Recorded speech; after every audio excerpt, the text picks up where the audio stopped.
Olá pessoal, vamos continuar nosso capítulo sobre escoamento externo. Nós vamos falar agora sobre escoamento cruzado. Escoamentos sobre cilindros e esferas, a gente vai sempre estar encontrando eles na prática. Sempre você vai ter uma superfície que vai se aproximar de um cilindro e a gente tem um escoamento passando sobre essa superfície, ou pode ser uma esfera também, nesse caso aqui uma bola, por exemplo, de futebol. Quando você chuta a bola, querendo ou não, você tem um escoamento passando sobre ela. Esses tipos de escoamento sobre cilindros, esferas, sobre perfis aerodinâmicos, eles vão sempre ser encontrados na prática. A gente pode ter também um trocador de calor. Um trocador de calor, ele envolve uma superfície. Você tem vários tubos dentro dessa superfície. Dentro desse tubo, normalmente passa um líquido e externamente a esse tubo a gente tem outro líquido passando. Esses dois fluidos, eles não têm contato um com o outro. E o que acontece? Um fluido pode estar quente e o outro está resfriando, ou o fluido externo pode estar quente e o fluido interno está resfriando, ou o fluido interno está frio e o fluido externo está esquentando esse fluido interno. Então nós podemos ter diversas configurações.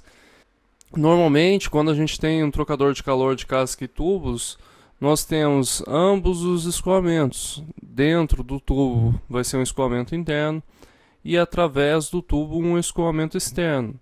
E em volta do tubo nós temos o escoamento externo. Então, trocadores de calor, infelizmente a gente não vai ter tempo de ver essa matéria, é uma matéria bem interessante. Os trocadores de calor, a gente tem diversas configurações possíveis para os tubos. Nós podemos fazer, por exemplo, zigue-zagues com os tubos para aumentar a área e assim conseguir trocar mais calor. Nós podemos fazer chicanas aqui e determinar uma direção principal de escoamento desse fluido amarelo. Se a entrada fosse aqui embaixo, por exemplo, e você trabalha com fluido externo, nós podemos trabalhar com os tubos e o escoamento interno. Então, um trocador de calor é uma matéria bem interessante. Cada configuração ela vai fornecer para a gente um tipo diferente de trocador de calor que vai ser usado em alguma coisa específica, tá?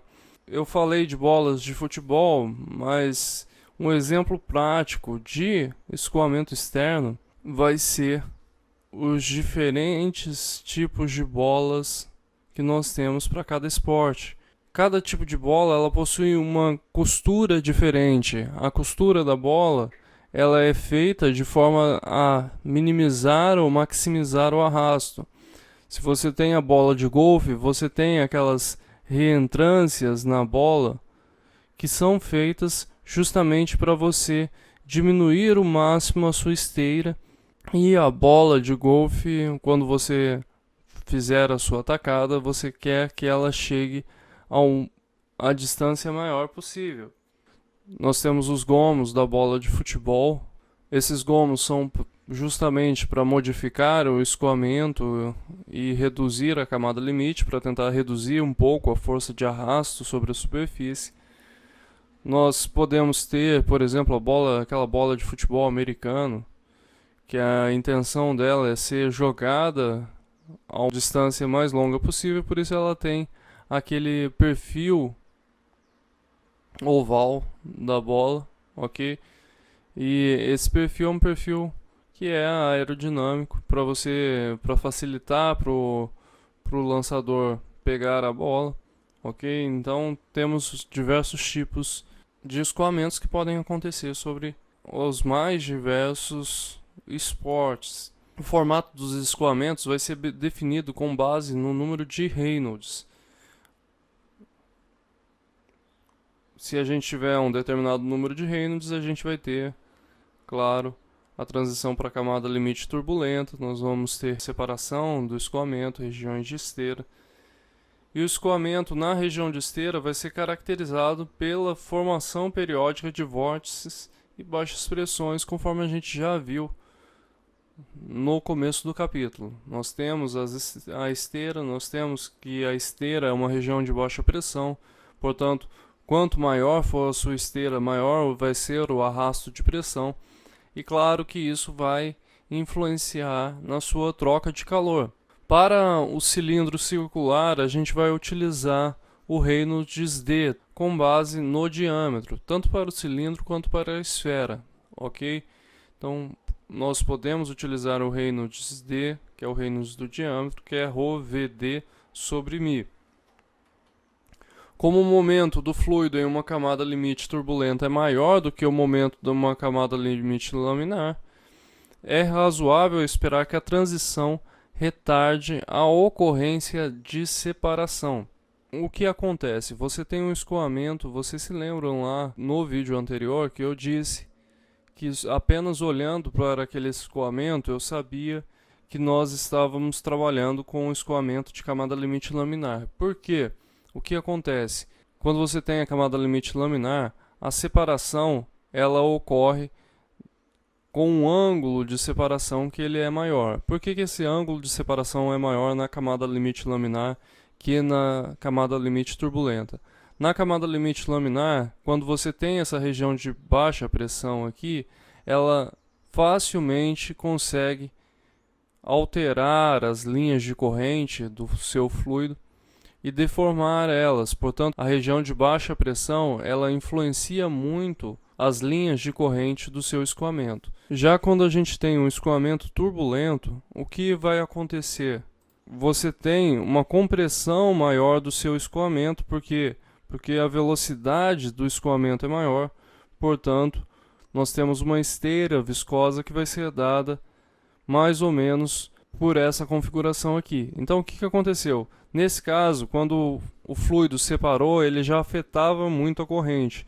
Nesse caso, há uma compressão do escoamento, a pressão dinâmica do escoamento ela é muito grande, o momento do seu escoamento ele é muito grande, e essa esteira viscosa ela não consegue influenciar muito o seu escoamento. Então, o escoamento ele tende a comprimir essa esteira viscosa, pois a pressão dinâmica dele, o momento que esse escoamento tem, ele é maior do que a região de baixa pressão, do que os vórtices podem causar.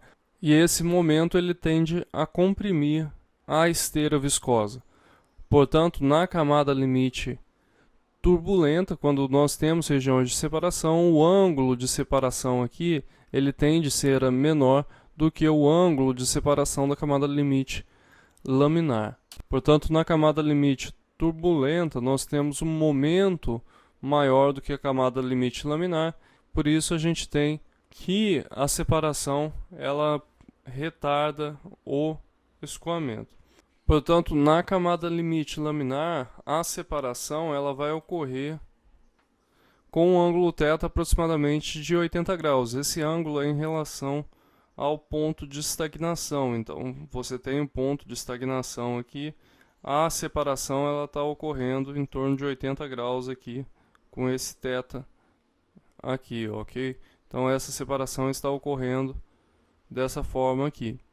Já na camada limite turbulenta, a gente tem um ângulo de separação em torno de 140 graus, ok? Então, nesse caso, nós temos um ângulo θ aqui maior e você tem a camada limite turbulenta. No caso do escoamento turbulento, o escoamento vai se tornar completamente turbulento para Reynolds maior que 10 a sexta, ou seja, tem uma transição para a camada limite, e quando o Reynolds atinge 2 vezes 10 a sexta, a gente tem que o escoamento é completamente turbulento. 2 vezes 10 a quinta é apenas a região de transição. Aqui nós temos um outro exemplo de escoamento laminar sobre um cilindro, que nós podemos ver que o ângulo θ ele é em torno aí de 80 graus também. Você tem a separação, esse daqui é o ponto de separação. A gente consegue ver bem aqui o ponto de estagnação também. E você tem a circulação ao redor do cilindro. Então, o que nós temos? Nós temos regiões de baixas pressões aqui. E essa região, ela acaba ocorrendo aqui. Você tem vários pontos aqui, ok? E essas regiões de baixa pressão acabam ocorrendo. E aqui, o que nós temos? Nós temos que as partículas estão quase paradas. Portanto, nós temos um arrasto de pressão ocorrendo sobre esse cilindro. E nesse caso, nós temos escoamento laminar, já que a separação está ocorrendo bem antes, o ângulo está em torno de 80. Nós podemos observar que o Reynolds, nesse caso, é em torno de 2000.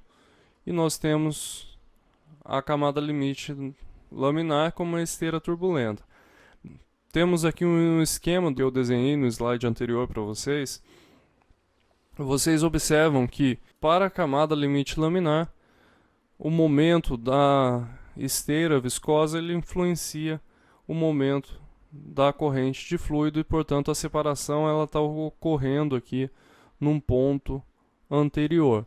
Já na camada limite turbulenta, a gente tem a compressão do escoamento na camada limite e, portanto, nós temos essa configuração aqui. A separação ela é retardada e o escoamento ele só torna turbulento depois de Reynolds maior que 10, 2 vezes 10 a sexta. Mas ele começa aqui em 2 vezes 10 a quinta. Então nós temos toda essa região de transição quando a gente tem um escoamento sobre um cilindro. Nos escoamentos sobre cilindros e esferas, tanto os arrastos de atrito quanto os de pressão, eles vão ser significativos. Portanto, nós precisamos determinar quais são esses arrastos na maioria das vezes. A maior pressão nas proximidades do ponto de estagnação e a menor pressão vai... O que acontece? A maior pressão sempre vai estar na região do ponto de estagnação e a menor pressão vai estar no lado oposto, já que a gente vai ter uma simetria no escoamento. Então, no lado oposto, a gente tem a região da esteira e, portanto, o que a gente tem? A gente tem um gradiente de pressão no corpo e esse gradiente de pressão ele vai produzir uma força líquida no corpo que vai ser uma força na direção do escoamento, que é a força de arrasto do corpo, tanto a força de arrasto de atrito, que nesse caso pode ser tanto a soma das componentes da força de arrasto de pressão, quanto da força de arrasto de atrito, já que a gente está na extremidade do corpo. A resultante das forças vai ser devido principalmente ao arrasto de atrito abaixo os números de Reynolds, quando a gente está trabalhando aí com Reynolds menor que 10. Nesse caso nós temos um escoamento que está... Nesse caso você tem o arrasto puramente de atrito. E a força de Reynolds vai ser devida principalmente ao arrasto de pressão, quando a gente tiver Reynolds maiores que 5.000.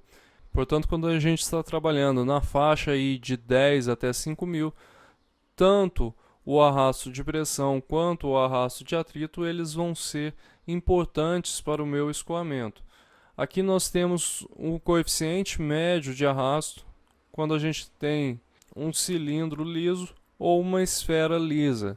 Portanto, você pode determinar em função do número de Reynolds para um cilindro e uma esfera lisa qual que é o coeficiente seu de arrasto, ok? Nesse caso, vocês observam que quanto menor for o meu Reynolds, maior é o meu coeficiente de arrasto. Esse arrasto é devido ao atrito. Nesse caso, o arrasto ele é principalmente devido ao atrito. À medida que eu aumento o meu número de Reynolds, vocês observam que tanto para o cilindro liso quanto para a esfera há uma diminuição do coeficiente de arrasto.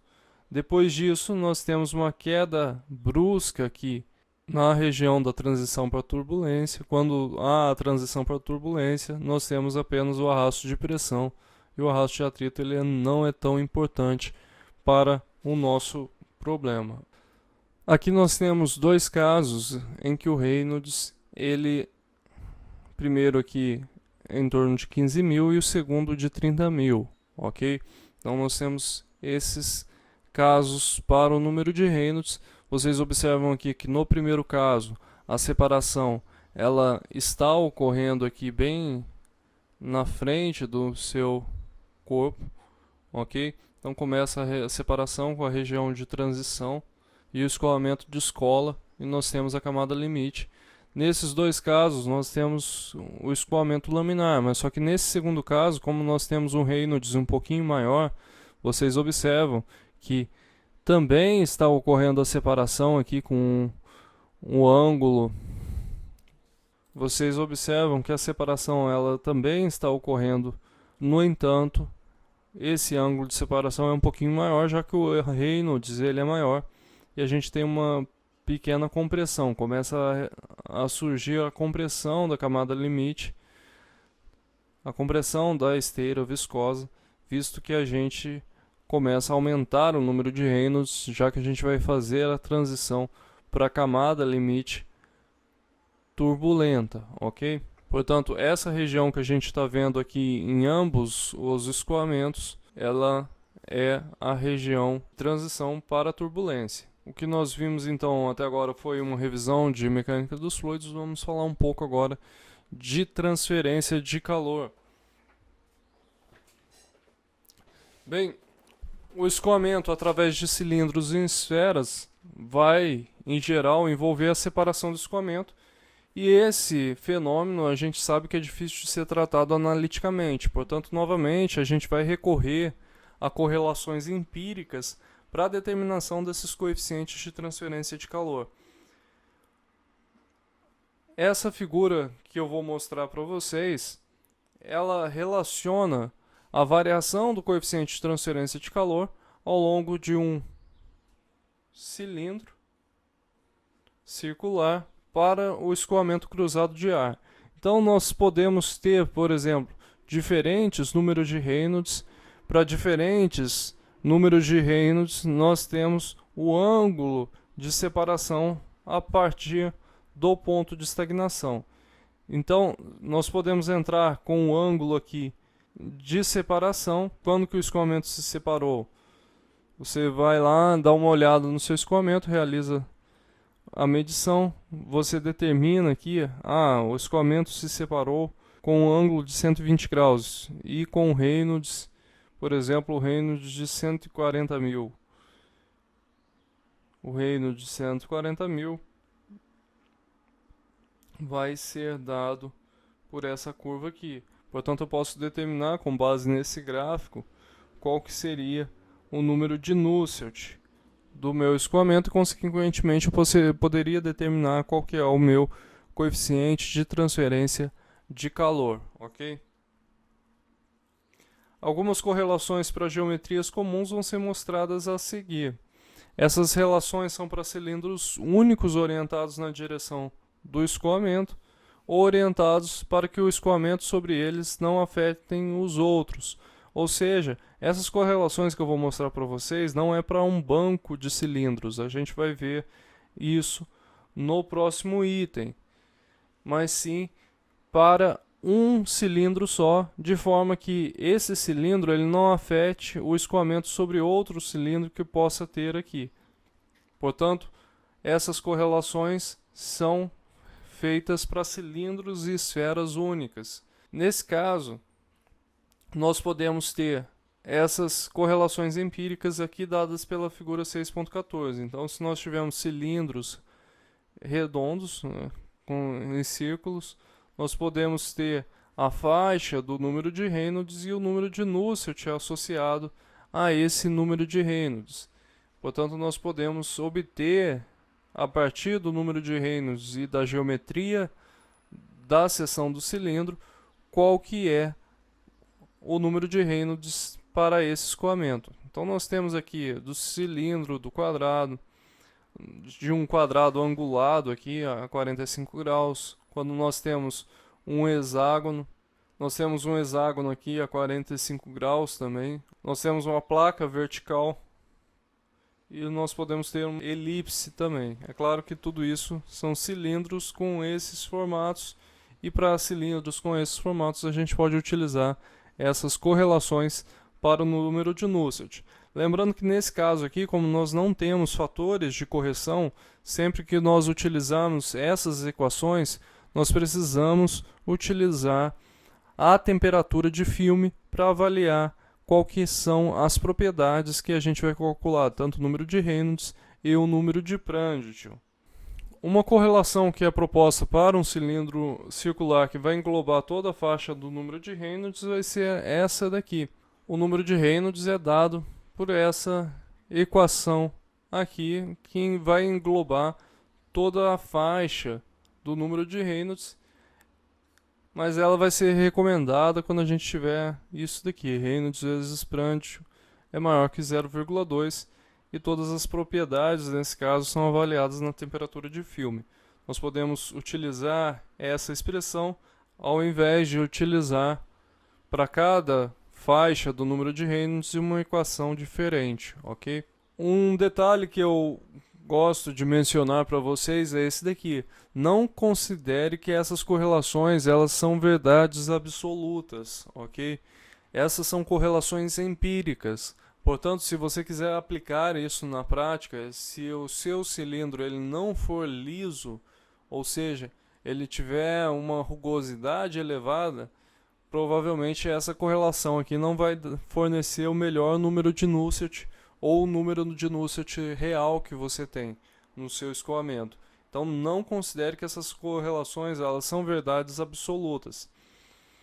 Cada correlação vai ser razoável dentro da faixa que ela foi determinada, mas a gente não pode esperar uma precisão maior que 20% quando a gente trabalhar com essas correlações. Vamos então para o exemplo 6.3. No exemplo 6.3, o que nós temos é um pino que está sobre um chip, ou seja, nós temos uma aleta aqui piniforme. Esse chip ele é quadrado, ele está dissipando calor, ele tem 4 milímetros de largura e um pino de cobre é fundido sobre a superfície do chip. O comprimento e o diâmetro do pino eles vão ser o comprimento de 12 milímetros e o diâmetro de 2 milímetros, respectivamente. E o ar atmosférico ele passa sobre o pino a 10 metros por segundo e a uma temperatura de 300 Kelvin. A superfície do chip e, portanto, a base do pino é mantida a uma temperatura da base de 350 Kelvin. Portanto, o que acontece? Essa base ela está dissipando calor pelo pino, o pino está perdendo calor para o ambiente. O que nós queremos saber? Supondo que o chip cause um efeito desprezível sobre o escoamento ao redor do pino, qual é o coeficiente convectivo médio na superfície do pino? Nós precisamos determinar qual que é o H do pino. Desprezando a radiação e supondo que o coeficiente convectivo na extremidade do pino seja igual ao calculado na parte A, determine a taxa de transferência de calor do pino. É claro que a gente vai precisar usar as relações para uma aleta que a gente viu lá no capítulo 3, ok? Desprezando a radiação e supondo que o coeficiente de transferência de calor na parte exposta do chip seja igual ao calculado na parte A, determine a taxa de transferência de calor total saindo do chip. Então, na letra B, a gente quer saber apenas do pino, qual que é o calor que está sendo trocado pelo pino, e na letra C é o calor do pino mais o calor da base. Vamos então para a resolução do exemplo 6.3. O que nós vamos ter? Nós temos um chip quadrado e uma aleta presa no chip. Para isso a gente vai usar as correlações de aleta que a gente viu lá no capítulo 3, ok? Bem, essa base ela está a uma temperatura da base TB, o diâmetro do cilindro é D, a altura é L, a largura é um W de 4 milímetros e nós temos o fluido que está escoando, que vai ser o ar, que está até infinito, e a velocidade V, ok? Nós vamos assumir algumas condições. Primeiramente, vamos usar a condição de regime permanente. Nós temos também que a condução é unidimensional no pino, ou seja, condução 1D. 3. Propriedades constantes. 4. A gente vai considerar que os coeficientes de convecção na ponta, no corpo e na base, eles são apenas um coeficiente, que a gente vai chamar ele de H, ok? Na realidade, são coeficientes diferentes, já que a gente tem influência da base e na ponta da letra vai ser diferente do que na lateral. Mas para esse caso, nós vamos assumir que é o mesmo coeficiente. Nós vamos desprezar a radiação no problema para simplificar um pouco a resolução. Da tabela A1, o que nós temos? Nós temos para o cobre a 350 Kelvin, que a condutividade do cobre é de 399 watts por metro Kelvin. Da tabela A4, nós temos que para a temperatura de filme de 350 mais 300 sobre 2 de 325 Kelvin, nós temos para o A, o Ni vai ser 18,41 vezes 10 a menos 6 metros quadrados por segundo. O K do A ele vai ser 0,0282 watts por metro Kelvin. E o número de Prandtl é 0,704.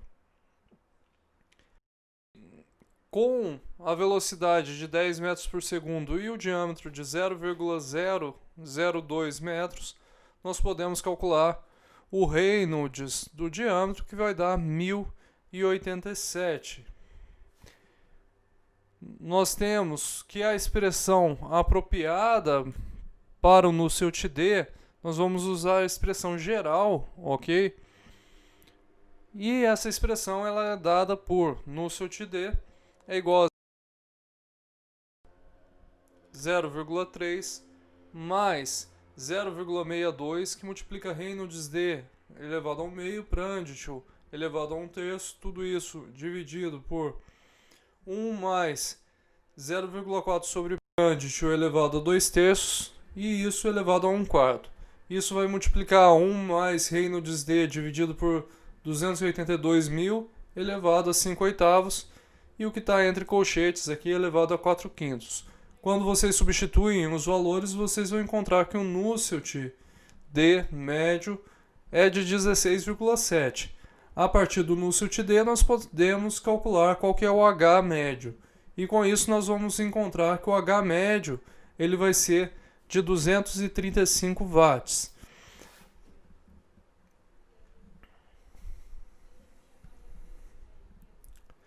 Agora nós precisamos achar qual que é a distribuição de temperatura na aleta. Para isso, nós vamos pegar a tabela 3.4 do Incropera. No caso que nós temos convecção na ponta, uma aleta com convecção na ponta, a gente tinha feito a dedução dessa equação.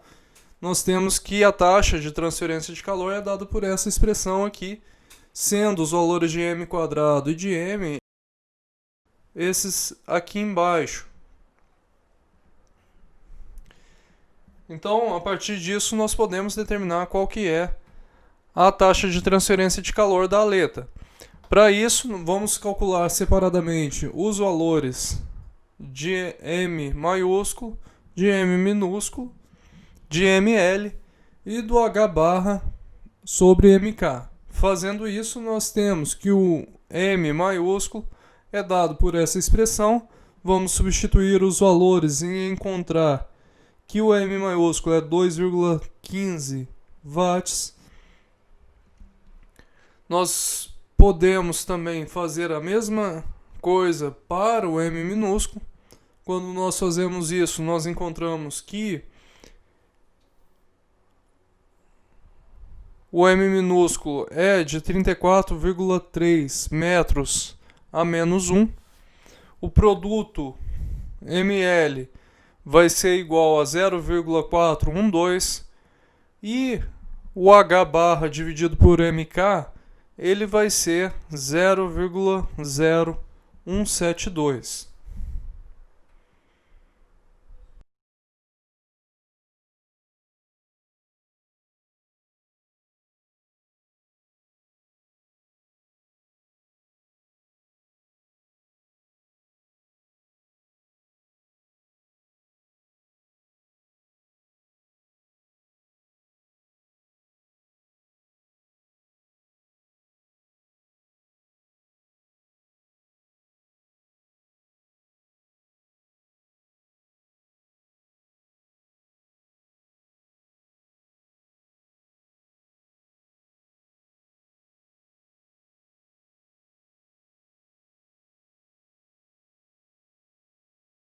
Agora devemos determinar apenas qual que é a taxa de transferência de calor da aleta. Nós vamos fazer isso através da expressão que nós encontramos na tabela 3.4 do Incropera. A taxa de transferência de calor vai ser, depois que vocês substituírem aqueles valores que a gente calculou, 0,868 watts. Essa é a taxa de transferência de calor da aleta. A letra C, ela pede qual que é a taxa de transferência de calor total. A taxa de transferência de calor total vai ser a taxa que está sendo transferida pela base mais a taxa que está sendo transferida pela aleta. Para isso, nós temos que o Q, eu vou somar tanto da base quanto da aleta. O da base é o H, que vai multiplicar a área. Nesse caso, a área do quadrado menos a área do diâmetro da aleta, que multiplica o θ da base mais o Q da aleta.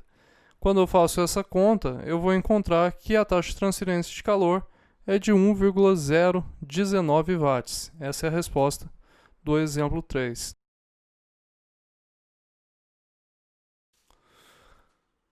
Para finalizar essa sessão, nós vamos falar sobre a esfera. O arrasto sobre a esfera ele pode ser obtido através daquela figura 6.11 que eu mostrei para vocês, do coeficiente de arrasto sobre o cilindro e sobre a esfera. Quando a gente estiver no limite para Reynolds muito pequenos, nós temos que o coeficiente de arrasto sobre a esfera ele vai ser dado por 24 sobre Reynolds, e o número de Reynolds mas o número de Reynolds tem que ser menor do que 0,5. Para a esfera, nós temos essa correlação que ela é bem usada para o número de Nusselt, ok? Portanto, para essa equação, nós precisamos ter tanto o Prandtl aí em torno de 0,71 a 0,380, o Reynolds está entre 3,5 e 7,6 vezes 10 a quarta, e o μ sobre μs entre 1 e 3.2. Qual que é o detalhe dessa equação aqui? Nós precisamos avaliar ela, todas as propriedades na temperatura do fluido, e esse parâmetro aqui, μ sobre μs, ele vai corrigir a nossa equação. Portanto, nós vamos aplicar as propriedades na temperatura do fluido, não na temperatura do filme, e nós vamos corrigir com o μ da superfície, ou seja, você calcula qual que é o μ da superfície, da temperatura da superfície, e divide pelo μ normal, μ do escoamento, ok?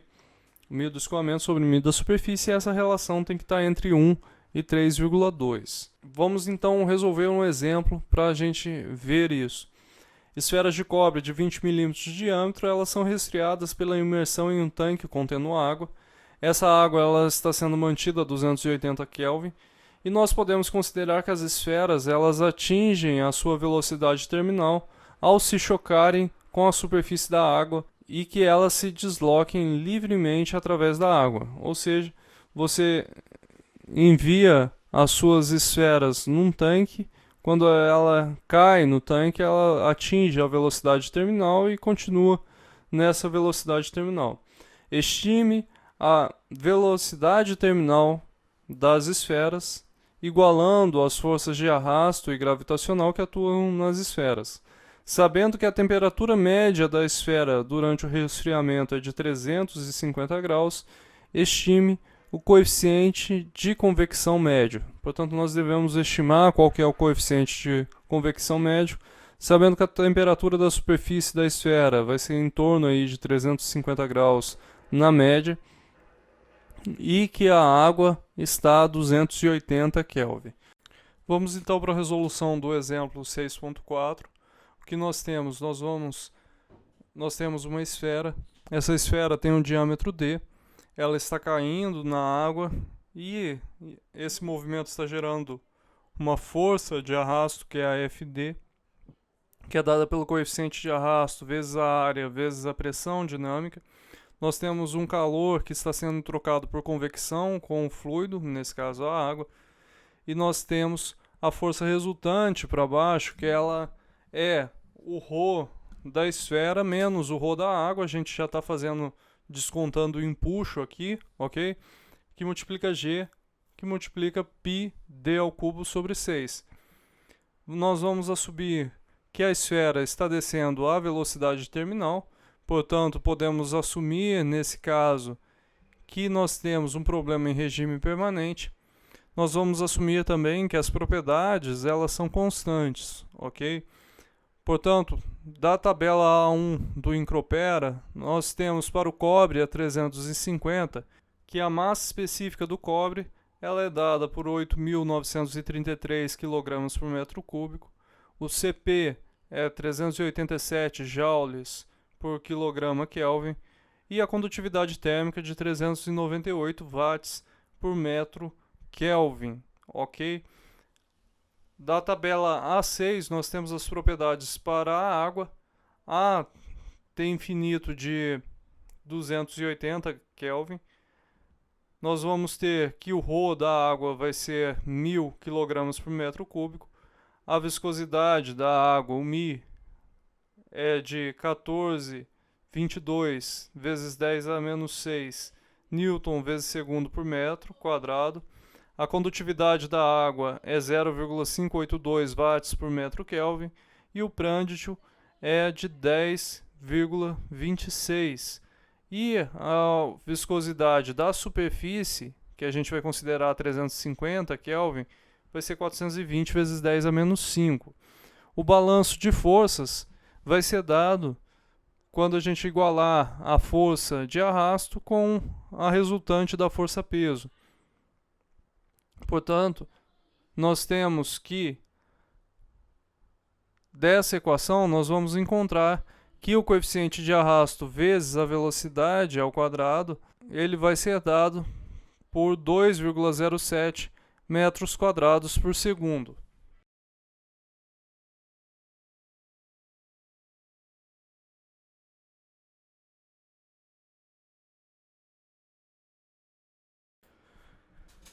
Nós podemos calcular também qual que é o Reynolds D do problema. E quando a gente calcula o Reynolds D, o Reynolds vai ser velocidade vezes diâmetro sobre Ni.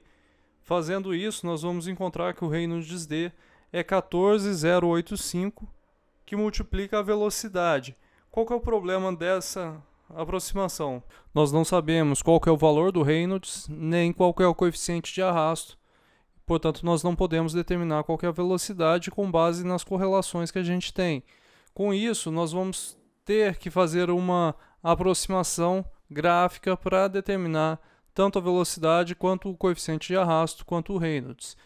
Então eu vou chutar alguns valores, infelizmente essa palavra mesmo, temos que chutar uns valores. Eu vou começar com a primeira aproximação de 0,5. Para 0,5 na velocidade eu tenho que o coeficiente de arrasto é cerca de 8 aqui no meu gráfico. E o Reynolds ele dá o valor de 7.042. Então vamos colocar o 7.042 aqui no gráfico, ok? Então temos esse ponto que vai ser o ponto número 1. Em seguida, nós podemos fazer uma outra aproximação. Nesse caso, eu vou falar que a velocidade ela é 1. Para a velocidade igual a 1, nós temos que o Reynolds vai ser de 14.085 e o coeficiente de arrasto de 2,07. O coeficiente de arrasto já diminuiu e o Reynolds acabou aumentando e acabou aproximando um pouco mais da curva da esfera, que é essa segunda curva minha. Para isso, eu posso colocar aqui no gráfico o ponto 2, que é esse ponto aqui que eu estou marcando para vocês. E nós vamos colocar, quando a velocidade igual a 2, o coeficiente de arrasto é 0,5175 e o Reynolds é 28,170. Nós vamos marcar isso e vocês vão ver que as curvas elas quase que vão se coincidir. Então, está próximo aqui. Se a gente tivesse um gráfico um pouquinho melhor, ou se vocês aumentarem mais o gráfico, pegarem o gráfico do livro, dar um zoom, vocês vão encontrar aí uma relação com uma certa precisão de 2,1 metros por segundo. Isso se a gente tivesse essa curva, os dados dessa curva aí, ok?